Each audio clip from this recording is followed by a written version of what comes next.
They didn't just create games. They created worlds.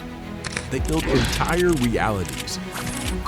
Vivid, living landscapes that captured the heart and imaginations of millions.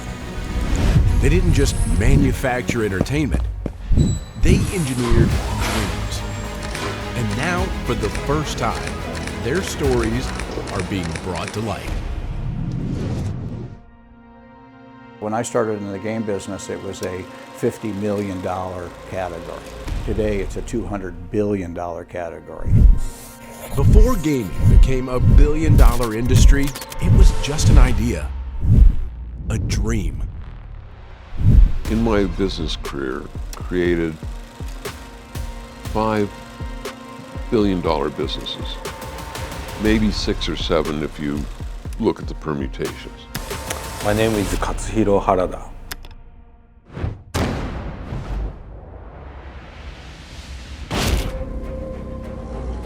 From dusty garages to humming labs, they weren't following trends, they were creating them. These games became more than pastimes. They became the backdrop of our memories.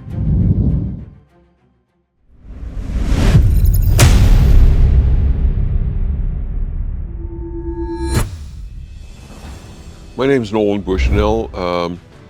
I am an engineer and businessman, and probably best known for the founder of Atari and then later on Chuck E. Cheese. Pong did 2 things socially that was totally unexpected.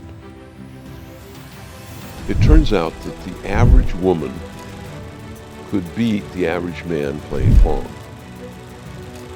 That just kind of turned the world upside down, and it all had to do with women have better small muscle coordination than men do, and men have better large muscle coordination. So turning the knob, that's small muscle, and so it was very, very rewarding in the very early days of women's liberation. I mean, this was 1970, 71. In every battle, every quest, we found pieces of ourselves. I put several companies out of business that in the early days of the video game business copied me. And so I had a whole set of semiconductors printed up with the wrong serial number, with the wrong part numbers on. So if they were to just copy me and put those in, their games wouldn't work because they didn't have special ones. There was a company called Meadow Games that copied everything that Atari did. Of course, then they didn't have to spend money on engineering, but I did the mismarking of parts thing with them and put them out of business. And then we had the temerity of having a champagne party on their front lawn to celebrate their demise. Now it's not good manners, but it was fun.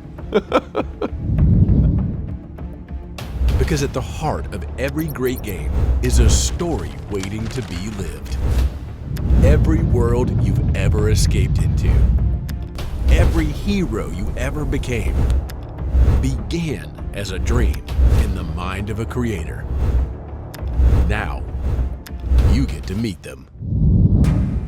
僕はもう30年ぐらいずっと鉄拳シリーズ、鉄拳シリーズ以外も作ってはいるんですけど、一番僕にとってライフワークになってるのは鉄拳シリーズです。鉄拳、特に僕が作ってる鉄拳っていうのは30年続いてます。ってことは最初に遊んでた世代はもう親になってるんですよ。で、今遊んでるのはもうこれをなんとかやめさせた上でだけど競い合うことは重要だと思うんです。なんとかでも戦争とかにならないレベルで競い合うぐらいの世の中にうまいことする方法があればそれを生み出して死にたいですけどねっていうことですね。I'm Tom Dusenberry. I've been in the game industry my entire career. And so I actually started when I was 19 years old, and I started in the loading dock of Parker Brother Games, and 22 years later I was the president of the company.